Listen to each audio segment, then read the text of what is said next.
people always say money doesn't make you happy. No, it doesn't, but it gives you choice.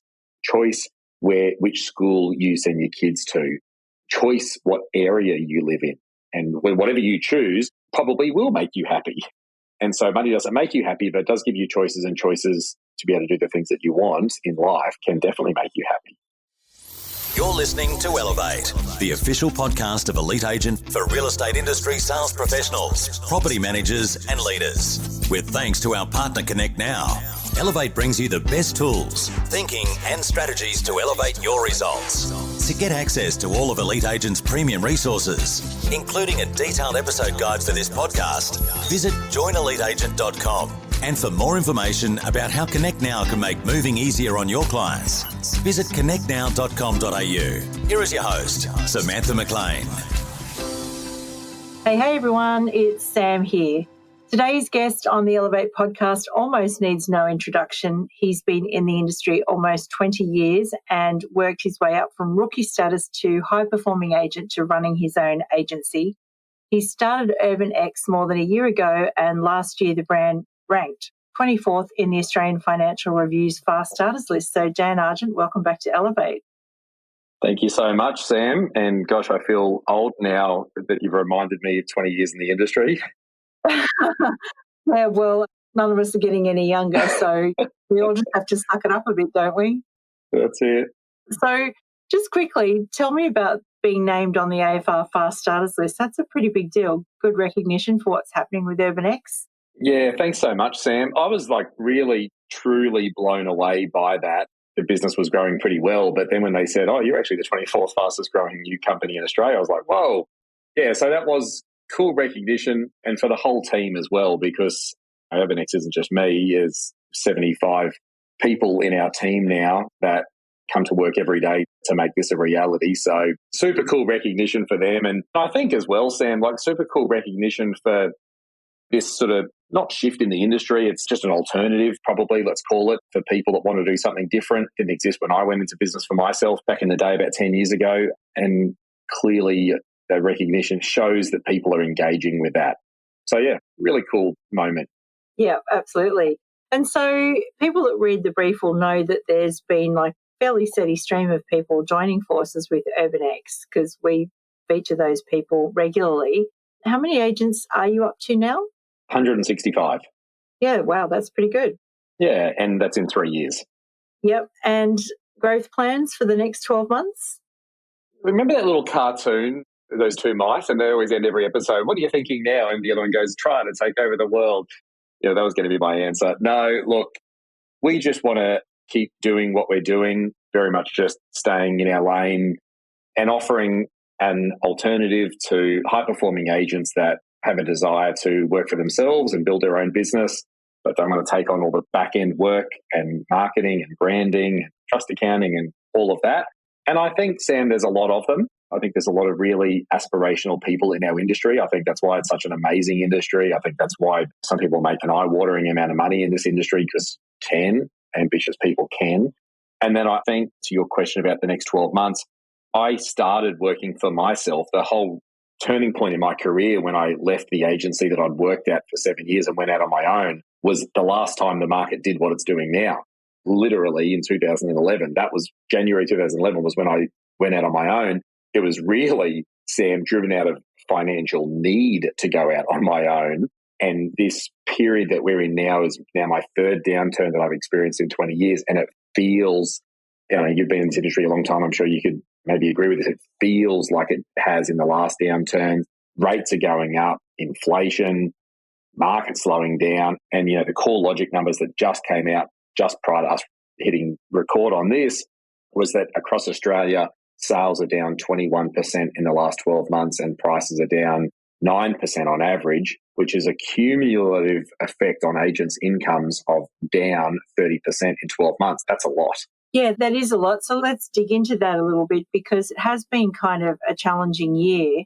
And how are your agents finding it out there, on the ground? Because we sort of see the CoreLogic headline numbers and often talk to people, and sometimes there's a bit of generalization going on. What are you seeing within your group? Yeah, it's an interesting question, Sam. I mean, nowhere near as bad as that. Absolutely nowhere near as bad as that is the answer. I mean, we were just having a look at this last month because we get these reports every month and we're like, geez, our numbers are nowhere near that. I mean, we've barely seen a drop in turnover. Yes, there has definitely been a drop in prices, although we're probably seeing overall, and we operate in Northern Territory, Queensland, New South Wales, Victoria, Tassie, ACT, so fairly widespread now. Yeah, probably about a 5% fall in the average sale price. But that also could mean that it's an average sale price. There's not as many high-end properties selling and therefore the average comes down. It might not necessarily be a drop. But if that's the case and other people that you're speaking to say that's the case for them as well, then some people must have it really rough because the data's the data and the data doesn't lie. So if that's what the data is, then somewhere that's what it's equaling at the end of the day. Yeah, absolutely. So let's sort of talk about the second part of that, which is about finances and money, because that was something that you just mentioned the first bit of your answer. And it's also something that I understand you're speaking to a lot about agents right now. So give me a definition because, again, we see agents that are earning big top line money, big GCI, but perhaps aren't taking home as much. So what's financial wealth to you? What should we be aiming for? Yeah, well, I'm going to give you a very real and honest answer to that. I grew up and life was a real struggle growing up. I had a single mum and she did everything she could to provide a good life. She actually had 3 jobs. She'd work all day and then she had a job at night and then she had a job on the weekends. I've seen how hard life can be not having any money. And so the 20-year ago answer would have been, what's wealth, Sam? Money, and a lot of it, that would have been young version of me. And then the more mature version is that wealth is far wider than that. If you've got money but you don't have health, well, that's kind of useless. And then if you've got wealth and no one to share it with, then that's kind of useless. So my definition of wealth is definitely expanded to include health and happiness and family and balance and so many things. I think that's true wealth. But it's all well and good to have all of that. But if you're struggling to pay the bills, as I experienced growing up, I remember the anxiety in our home when bills would arrive, when the school fees were due. It was real. And the lack of choice as well. People always say money doesn't make you happy. No, it doesn't, but it gives you choice. Choice where you want to stay on holidays. Choice whether you fly at the front of the plane or the back of the plane. Choice which school you send your kids to. Choice what area you live in. I mean, it just gives you choices. And whatever you choose probably will make you happy. And so money doesn't make you happy, but it does give you choices, and choices to be able to do the things that you want in life can definitely make you happy. Yeah, well, you might choose to fly the plane like you do. And you might choose to come with me one day. Maybe. But do you think new agents coming into the industry, they skip over thinking about the future a bit because maybe they see some of the, let's just say, celebrity agents and then maybe don't plan as far ahead in terms of financial wealth? Why do you think this is? Well, truly, Sam, it's probably just a lack of guidance. That's just the reality. People need really great mentors around them that want to help them with this. And I'm excited about our chat today. And I want to thank you for the opportunity to have a chat today and share this because I don't see a lot of people talking about how to build wealth. And I think that's a shame. I don't hear of many people telling me that their principles are sort of helping them build wealth. I don't sort of see much out in the sort of public forums about it. So I am really excited that we're chatting about it today, and I'll share a lot of the mistakes that I've learned. If I get the opportunity, I'll share the lessons that I've learned. But fast forwarding a bit, I say this and I re-emphasize, I've never been given anything. I grew up incredibly poor, and what I've been able to, the life I guess I've been able to create, I'm very grateful for, but I've done it through really hard graft and making some smart decisions along the way, and I'll share all of those with you that you want to go through today. But there are lessons in there that other people can follow if they want to. It's not financial advice because we're not licensed to give that, but it's just my experience. And if other people can learn from that, then that's fantastic. Yeah, that's it. I don't know what the disclaimer is to read out with a general nature. Why don't we just say ignore everything that we're about to talk about? How about that? I'll just say listen to this or not. There we go. Yeah. Kids, don't try this at home. Yeah, or do.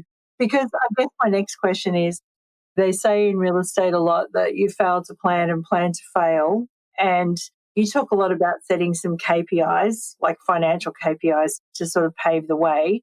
What do you think should be on an agent's financial plan? The very first thing that I would look at with any money that I earn would be how to invest as much of that as I can. And so Grant Cardone, some of your listeners might know Grant Cardone. He's an identity in the US, manages funds, I think $1 billion worth or something like that. And he has a 40-40-20 rule. And that is everything that you earn, invest 40%, pay 40% in tax, which that's just unfortunate, but not much we can do about that, and live on 20%. And it is just really fantastic advice that I would echo today. Well, not advice, whatever we're going to call it. But if everything you earn, you go and invest 40% of that and you take a 10, 15, 20-year view of a horizon, you've got to think about where you'll be in 20 years' time if you do that. And I think that's that plan to fail. Anyway, you know what I'm trying to say. That's that, right? Is that too much living in the moment, driving the flash car, spending too much. And there's nothing wrong with any of that. But if you follow Grant Cardone's advice, which I've certainly tried to do for a long time now, is invest 40% of what you earn, live on the rest. Yeah. The market, like one might be listening to this at the moment, and I mean, we just touched on a little while ago, but the market is tougher than last year and certainly tougher than 2021 when it sort of felt like, you know, there was money everywhere. But a lot of people I talk to say that you can still have a good year even in a tough year, and you can still build wealth even in a tough year. What are your thoughts on that? Well, you absolutely can. I mean, we're talking a lot about money today and we'll no doubt continue down that path, but these times are actually once per decade opportunities. They are once per decade opportunities. And the reason for that is the stats show that listings and sales are down 21%. So in any given market, there's going to be substantially less listings on the market than there was a year ago and the year before that, right? And so that's actually your opportunity to increase your market share. If there's normally, let's just use some random numbers here, but there's normally 10 houses for sale in your market. Well, now there's only 8. And if you have 2 of those, you've got a 25% market share. Alex Jordan from McGrath talks about this. Forget about your GCI and numbers and all that, just track market share. And he's spot on. And there's no greater time than a down market to increase your market share. Because if you can hold 20 to 30, even 40, if you're lucky, % market share in your area and build that in this time that we're in right now, then as the market turns, you still have that market share, right? So now all of a sudden there's 20 properties for sale in your area, but with your 25% market share, you've now got 5. I mean, I'm just making up numbers here in terms of like the number of listings. You can extrapolate it, but it's the percentages that matter. And so if you're an agent and you're in an area and you don't have at least 20% market share, that is your opportunity to thrive in a market that we're in now. Even though it might not feel like you're thriving, depending on how long this downturn continues, you're setting yourself up for the future. Yeah, so it's about volume now, yeah? Well, it's about a share of market. That's what it's about. Because it's been said before, this won't be revolutionary for your listeners, but 20% generally, it's a general statement, but it's generally quite accurate. 20% market share is the precipice where most agents go from being a chase agent to an attraction agent. When you are selling 1 in 5 properties in your area, you will generally be seen by the homeowners in that area as someone that they should reach out to when they're ready to sell. You know, if you've only sell 1 in 30 houses, well, you're probably not going to get a phone call from someone saying, oh, you know, that agent seems like the expert in this area. But if you're selling 1 in every 5, you are going to get that. So I would say 20% minimum. If you can get more than that, great. But that's really what you want to hold. Yeah. I just want to do a little diversion onto the marketing street, and we'll go back to money again in a second. But you're a marketer. I'm a marketer. When times get tight, you often see people sort of going, oh, I don't think I'll spend as much money on marketing and wait and see.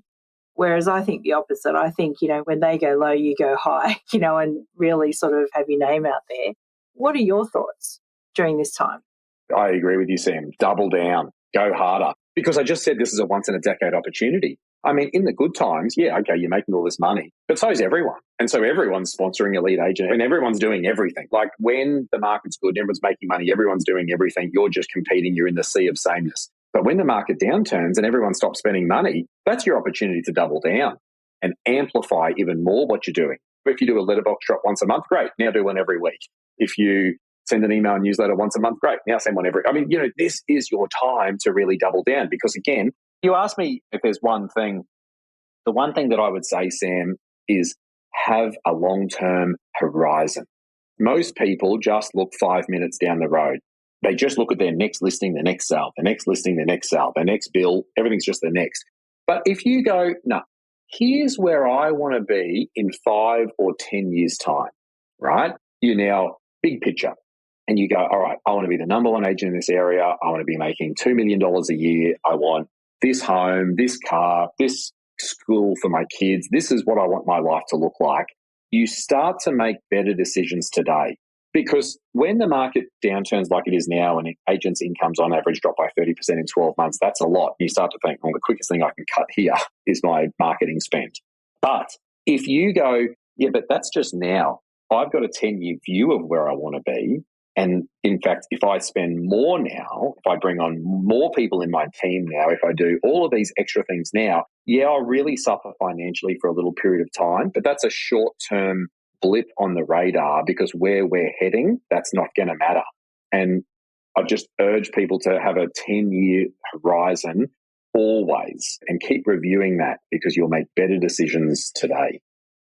Yeah, absolutely. And so I guess what was at the beginning of last year or the year before? I think it was the year before now. Time flies when you're having fun.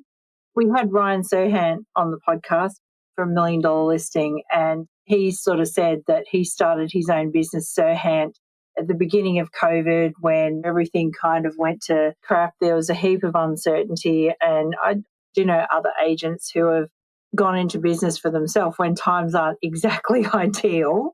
How are you seeing things at the moment? Are you seeing this as another moment of opportunity, or what are you sort of talking to people about in terms of that?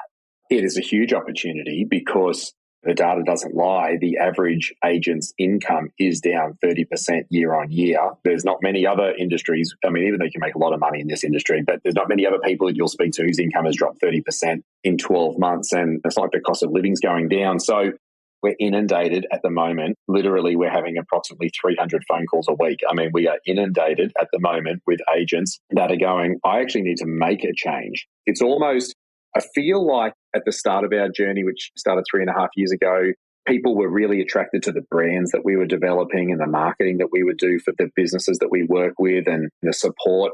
But now, most of the conversations are actually about the financial difference. There's people saying, I can't afford to stay in real estate if I stay where I am now. And without getting into anyone's exact financial situations, we do talk money on nearly every one of those phone calls. And people on average, $100,000, $200,000, $300,000, $400,000 a year better off if they start working for themselves. Have we got time for just a really quick story about why I started in the last downturn? It sort of talks to your point, Sam. So in 2011 was the last time that the market felt as funky as it does now. I remember it was the first time I'd ever had an open house that no one turned up to in my career. And I remember thinking, oh, the bloody admin girls that haven't put my time on the internet. And I went online and it was. And I was like, okay, just no one's come. That was like a real watershed moment for me. And that was when the market got bad. Now, up until then, I've been in real estate for 7 years at that point in time, I'd sort of been chipping away, growing a little bit each year and putting money into properties. And so I bought an apartment and then I bought an investment apartment and then I bought a house with my mum because she'd rented her whole life. So I had a couple of properties, but they were all on interest only. And rates were going up, which wasn't fun. End of 2010, start of 2011, my fixed costs were $10,000 a month. That was all of the mortgages that I had, the too expensive a car that I had a lease on. My fixed expenses were $10,000 a month, which was sort of affordable prior to the market downturning. And then as the market started to downturn, that no longer remained so affordable. And because I was a commission-only agent for 6.5 out of those 7 years up until that point, I like to have a big buffer. So I always kept a bank balance of about 100 grand. That just allowed me to sleep at night.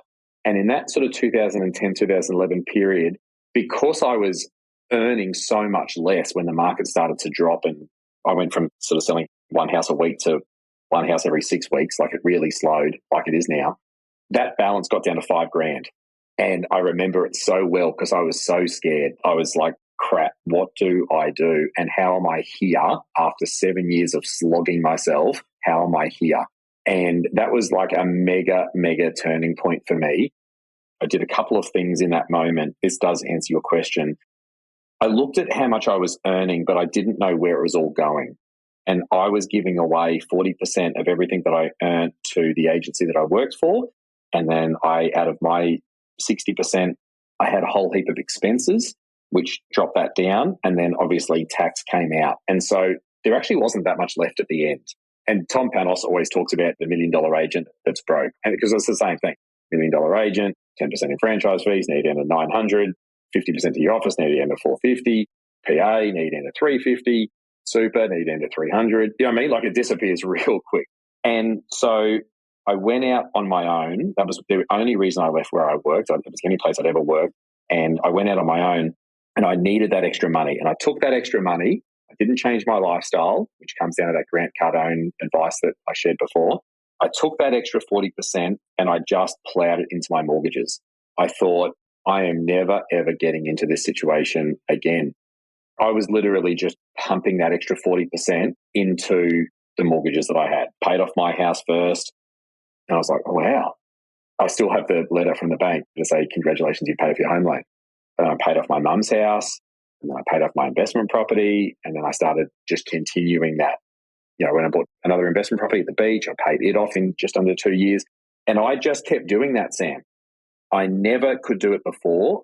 Only way I was able to do that was when I went out on my own, kept the extra money that I was no longer giving away, or however you want to phrase that, and I just put every dollar of that straight on mortgage prepayments. And what I didn't know, but every time you have a standard mortgage repayment, if you're not on interest only, if you're on P&I, like a tiny fraction of that, like say your mortgage repayment is $4,000 a month, maybe $300 of that goes off the principal and $3,700 comes off interest. And so you can pay all this money every month and look at your mortgage balance at the end of the month or at the end of a year, and it's barely moved.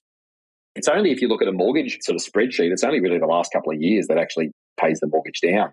But if you make prepayments, it's all off the principal, 100% of it. A prepayment is 100% just off the principal. And so you just rip into your mortgage. And if any of your listeners that want to look at this themselves, you can just Google early mortgage repayment calculator. There's heaps of them online. You just early mortgage repayment calculator and you type in your mortgage amount and your interest rate. And then you type in your extra prepayment amount. You can do it per month or per week or per year or whatever. And it'll literally graph it for you on the screen and just show you what it does. And for most people, Sam, if they just put in an extra $5,000 a month or something like that, they can go from their mortgage taking 30 years to pay off to being able to pay it off in like 3. It's ridiculous. It's madness. No one's ever told me this before. Maybe some of your listeners won't have heard it before. I don't know, but no one had ever told me this before. It's absolute crazy how good this works. And yeah, you can like literally build true net wealth, i.e., you know, not gross wealth, but the bank owns most of it, like true net wealth in just a few short years. Yeah, all right, be right back. I'm just off to Google that now. I'm kidding. I actually have a couple more questions for you. I can see you looking to the side, Sam. You are Googling this, aren't you? And my hands are above. But you did say that you wouldn't have been able to put more into prepayments unless you actually had the money in the first place, which is sort of the UrbanX model of having a bigger split. Now, interestingly enough, and I just wanted to give you an opportunity to respond to this, I did talk to Jason Oppenheim over Christmas as well, who's another TV celebrity agent. And actually, his interview is pretty interesting, actually. Like, he's my favourite out of all of them. But he did say that splits have gotten to a ridiculous point. And also, so I'm sort of thinking about the EXPs of the world and stuff like that, and sort of saying that the brokerage model is going to come back towards more of the brand model. What do you think about his comments? Because I know you saw them and I know you heard them. So I'm keen to understand the other side. I completely agree with him, Sam. I completely agree with him. And herein lies one of the great challenges in our industry, one that you and I have dedicated a lot of our life to. Herein lies one of the great challenges. You're an agency owner. You've got maybe franchise fees, rent, staff, subscriptions, marketing, trust account audits. I mean, the list goes on, right? So there's only the one pie, which is the commissions. There's the one pie. So you're the agency owner. There goes a big chunk of it in all of that. Then you've got an agent that works in that agency. And Jason's point was all about how much that agent gets. Do they get 60%, 70%, 80%? If you're an agent and you're getting, let's say 70%, let's pick a number, right? You're getting 70%. And that business owner is paying 8 or 10% in franchise fees. And then with all of their local operational costs, maybe they're spending another 15% on that. That principal running that might pick up 5%. And it's not worth it. It's not worth it. And so Jason's right. Therein lies the great challenge in our industry right now. Agency owners have all of these expenses that the agents want, in my opinion, deserve so much more of the pie, and it just shrinking the margin tighter and tighter and tighter. And you probably have seen, and your listeners may have seen, the Macquarie Bank real estate report. I think it comes out annually, and it shows the percentage of businesses, real estate businesses in Australia that make over 20% profit, and it is a tiny, tiny number. So most are operating on very small margins. Let's look at it from a different angle. But what about the agent, Sam? What about the agent? What about the agent that's working 6-7 days a week, day, night, getting their own leads? I mean, it is one of the things that's interesting about our industry, isn't it? You've got to get your own leads and then you've got to sell the properties. I mean, you really are a self-contained business. And so that agent, let's face it, they are sacrificing their weekends and their nights. That is what real estate is, residential at least. They're dealing with people that they might have networked with and worked for years and years and years. They get the listing, they go to work on the weekend to sell it at risk of possibly not selling and therefore them not getting paid. They eventually get the deal done and sell it. But if you look at it from their perspective, why aren't they getting more, right? They're doing so much. Like, why aren't they? So here's the conundrum, right? You've got the agents that are doing so much, and then you've got these principals that have all of these growing expenses. And I just think, Sam, that what we do isn't for everyone, and I'll just be the first to acknowledge that. It's not for everyone, but the reality is it is an alternative for agents that go, well, I just want to do what I'm doing now, but for myself. That's really what it is. I want to just do what I'm doing now, listing and selling and all this hard work, but I just want to do it for myself. But I don't want a trust account and admin and staff and marketing and all of these expenses and time or distractions, whatever you want to call it, that are going to take me away from, what I love doing and what I'm really good at doing. And so really, in a nutshell, yeah, I mean, I agree with Jason and I agree with so many others in the industry, but what we're doing didn't exist when I went out on my own.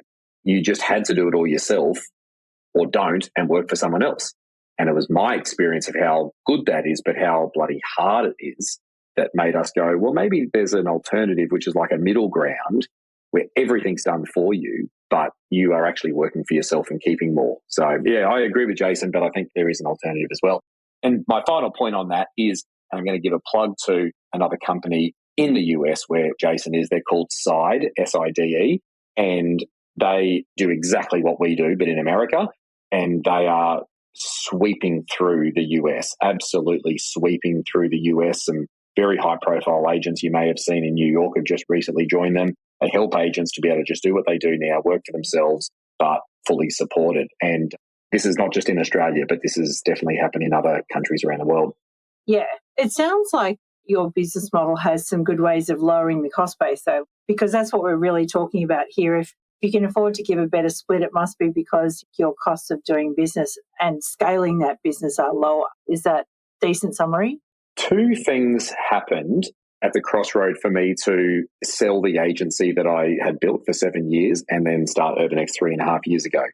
Two things. Number one, I had taken on all of the back end and management of a team and the trust account and everything that running a business takes. I've done all of that myself, sort of the work that managing the team that do it, which is a job in itself. And after 7 years, I ended up divorced, and that was never my 10-year plan. And so how did I get here? And one of the realizations I had during that time was that I had 2 full-time jobs. I would literally be an agent all day, prospecting, listing, and selling. And I would literally be a business owner all night. I would be in the office till 9, 10 o'clock every night, just about dealing with stuff, management stuff, business operational stuff.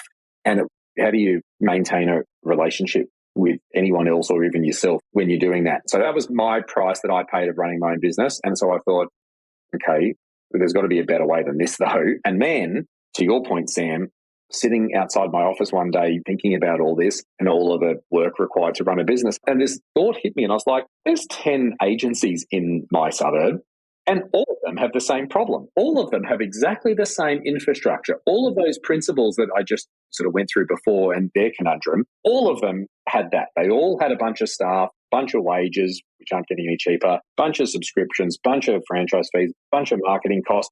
Actually, Sam, the back-end infrastructure of every single real estate agency is 90% exactly the same, and it's repeated over and over and over and over again. If there's 3 agencies next to each other in one street, every single one of them has exactly the same engine behind the scenes, basically, give or take. So I thought working for yourself is definitely better than working for someone else, in my opinion. I formed that opinion after doing it myself for 7 years and nearly going broke 7 years earlier, going out on my own, taking the extra money that I was earning, putting it into mortgage prepayments, paying off my house, my mum's house, my investment properties, etc. So I sort of completely changed my life at the end of those 7 years. I never could have done that if I stayed working for someone else. Just simply, it's maths. Would have been giving all of that away. But doing it all yourself, you'll pay a heavy price. And so, yes, our business gets efficiencies of scale because we don't have that same infrastructure repeated over and over and over and over again. Like, we look after 100 agencies, 165 agents, 100 businesses, and we've got a centralized workforce here in Australia. It's onshore, centralized workforce that look after them. Now, each one is appointed to different businesses. It's not just like a call center. It's very, very personalized and boutique. But we do get cost savings by centralizing that. And again, I say it's not for everyone, but it is an alternative for those that are interested because you don't need to do everything yourself. Yeah, absolutely. So, Dan, if we could just summarize, because we've covered a heap of ground there, like if you could just give everyone, maybe summarize your 3 best tips for surviving this downturn. Okay, well, the first tip we'll just talk about this time itself. Now is your opportunity, and I use that word on purpose. I would be looking at this as an opportunity to become the best version of you in real estate, like upskill in everything, upskill in prospecting, upskill in managing your own team and being a leader, upskill in letting things go and just focusing on the work that actually matters. Don't proof your brochures and stupid stuff like that. Focus on the work that matters. Invest more in marketing, take banners with a lead, just double down and view this as a once-in-a-decade opportunity and look at all the best players in this industry and you'll see that pretty much all of them have been through 3, 4, 5 downturns. Okay, success leaves clues. Maybe the longer you're in this industry, maybe the work that you do in this downturn will completely set you up for the next upturn. Is that a word? Anyway, it is now. And so that's the first thing. Look at this as an opportunity and really go for it. What's that saying? Iron sharpens iron. Put that on your wall somewhere. You know, like I'm a pilot. You take off into the wind. You don't take off with the wind behind you. You'll crash, literally. That's bad for taking off. You need the wind into your face to be able to take off. Same with this, right? If you're an agent, this is your opportunity to take off. That's number 1. Number 2 is have a long-term view about your life and your career, because even when things get tough, if you know where you're going, it makes today's decisions so much easier. I speak to a lot of people that say they'd love to be able to work for themselves. We do the maths, they're $100,000, $200,000, $300,000, $400,000 a year better off. And they sort of get scared and go, but, then I've got to do this or I've got to do this. That's living in the moment. And that might not just be starting your own business too. That could be any number of different things. But what I would say is take a 10-year view of where you want to be. And unless you are where you want to be in 10 years, like unless you're already there, then you got to think, what's going to get me to where I want to be in 10 years' time? What's going to get me there? And start to do it today, because why not?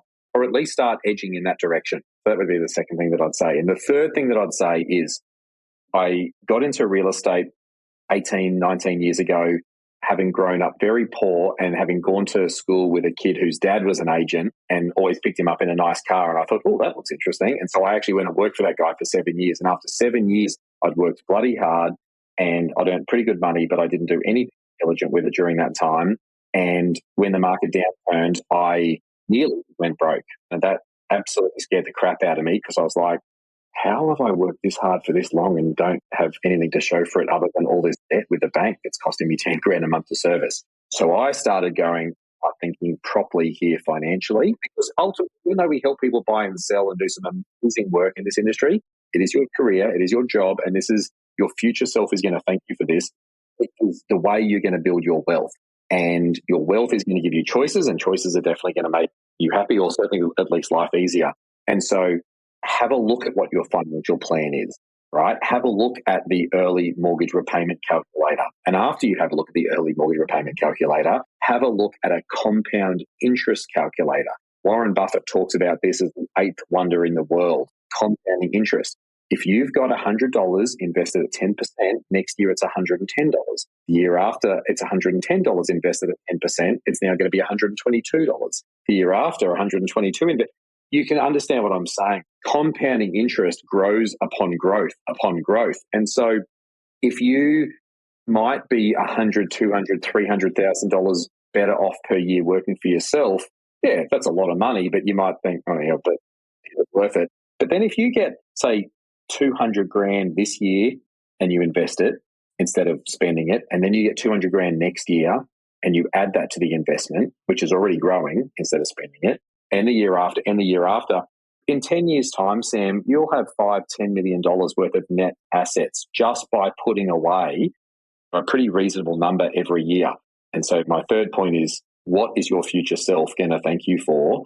As Michael Jordan's coach says, if you don't like the price of success, you're not going to like the price of failure and regret even more. And that's powerful.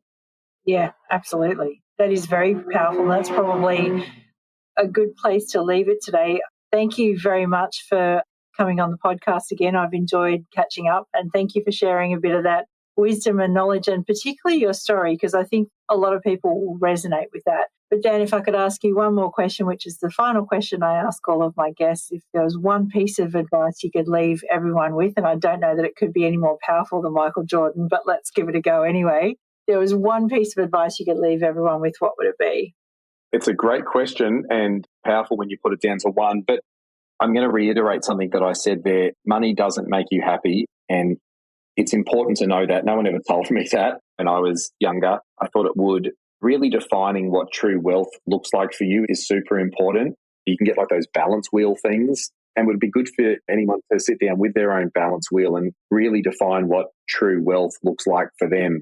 And for me, like my realizations were, you can have heaps of money, but if you're really unhealthy, then that's not really sort of true wealth. And if you're on your own and you don't have anyone to enjoy it with, then that's not really true wealth. And if you're burnt out and too stressed and no energy, and so like all of these kind of things, and then you can kind of rate yourself on it. That's like a really good exercise, like a little self-check exercise to do. And then even like in your relationships and with your kids and all that, this little exercise. So you're really getting clear on what wealth is. And I share that because that's not the answer I would have given you 20 years ago, but that it is really important. And this is the balance wheel. So wheel indicates like it's rolling. You want to be able to do this for a long time. This is a career. You and I are both scratching your head about where all the times pass, but the reality is it just will pass.